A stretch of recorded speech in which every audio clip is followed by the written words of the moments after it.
ان میں سے نمبر 1 ایران ہے۔ اگر ہم چلتے ہیں عرب سے مشرق کی طرف تو ایران ایک اعتبار سے یہ بازی لے گیا ہے پورے عالم اسلام پر۔ ان کے مذہبی عقائد، ان کی فقہ سے ہمیں جو اختلاف ہے وہ ہے اپنی جگہ پر ہے۔ آپ کو معلوم ہے میرے بارے میں کسی کو اشتباہ نہیں ہو سکتا اس اعتبار سے، میری جس درجے دشمنی رکھی گئی ہے، جس طرح میرے سر کا جو ہے مطالبہ ہوتا تھا۔ 2 ہی آدمی تھے پاکستان میں کہ جن کے سر مانگے گئے، ایک کراچی کے وہ شاہ بلیغ الدین صاحب اور ایک میں۔ تو اس حوالے سے وہ اپنی جگہ پر اختلاف ہے، لیکن اس حقیقت کا اعتراف کیے بغیر نہیں رہا جا سکتا پورے عالم اسلام میں یہ واحد مسلمان ملک ہے جس نے بہرحال اپنی شریعت، اپنے عقائد کے مطابق ایک مذہبی انقلاب برپا کیا ہے، اور پورے عالم اسلام میں مذہبی سطح پر حکومت کی سطح پر فنڈامنٹلسٹ صرف ایک ملک ہے، یا دوسرا جو ہے تھوڑا سا وہ ہے سوڈان، لیکن اس کی اہمیت اس لیے نہیں کہ وہ کسی عوامی انقلاب سے نہیں بنا، بلکہ وہ تو ایک فوجی انقلاب سے شکل بنی ہے جو بھی بنی ہے۔ اللہ کرے اس میں استقامت ہو، اس سے یقینی کوئی نتیجہ برآمد ہو جائے۔ خبریں بھی اچھی آ رہی ہیں، لیکن میں تو دنیا کا جو پرسپیکٹو ہے اس کے حوالے سے عرض کر رہا ہوں کہ اس پہلو سے ایران ان کا ٹارگٹ ہے، ٹارگٹ نمبر 1 ایک خاص اعتبار سے۔ ٹارگٹ نمبر 1 ایک دوسرے اعتبار سے ہم ہیں، وہ میں بعد میں عرض کروں گا۔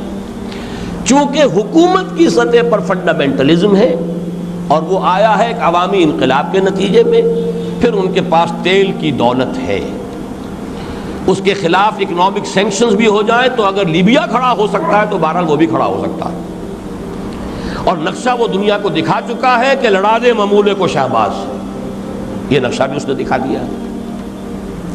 یہ ہے ایران کا معاملہ۔ نمبر 2 پاکستان۔ پاکستان 400 برس کی تجدیدی مساعی کا امین ہے، امانت دار ہے۔ پورے ہندوستان میں مجدد الفسانی رحمۃ اللہ علیہ، شاہ ولی اللہ دہلوی رحمۃ اللہ علیہ، سید احمد بریلوی رحمۃ اللہ علیہ اور ان کا جہاد، پھر اس 20ویں صدی عیسوی میں یا 14ویں صدی ہجری میں علامہ اقبال جیسا مفکر، مولانا مودودی جیسا مصنف، مولانا الیاس جیسا مبلغ، شیخ الہند جیسا مجاہد حریت، پورے عالم اسلام میں ان کا پیرلل کوئی موجود نہیں۔ یہ 400 سال کی تاریخ ہے، اس کی امانت اور اس کے نتیجے میں یہاں کے مڈل کلاس میں فنڈامنٹلزم کا ایک نیوکلیس ہے، اگرچہ حکومت کی سطح پر کوئی پیش رفت نہیں ہو سکی آج تک، بلکہ اب تو پسپائی ہو رہی ہے، اب پیچھے ہٹ رہے ہیں۔ وہ ہمارے ان سیاسی جو بھی زعماء ہیں، جو جماعتیں ہیں، ان کی غلطی اور الیکشن ہی کو واحد میدان بنا کر اس کے اندر اپنا سارا وقت و توانائی اور قوتیں ضائع کر دینا، یہ ہے در حقیقت جس کا کہ یہ صدا مل رہی ہے کہ اس اعتبار سے تو پسپائی کی طرف ہے معاملہ، کسی پیش رفت کی طرف نہیں ہے۔ لیکن باہر والے تو دیکھتے ہیں نا کہ اندر کیا کچھ مواد موجود ہے۔ اگر مڈل کلاس میں وہ فنڈامنٹلزم کا بارود موجود ہے تو کسی بھی وقت اس کے اندر جو ہے وہ کوئی دھماکہ ہو سکتا ہے۔ دوسری بات جو ان کے لیے ایک اعتبار سے ٹارگٹ نمبر 1 ہمیں بنا رہی ہے وہ ہمارا ایٹمک نو ہاؤ ہے، پورے عالم اسلام میں اور کسی کے پاس نہیں۔ اسلامی بم اگر بنے گا تو یہی بنے گا۔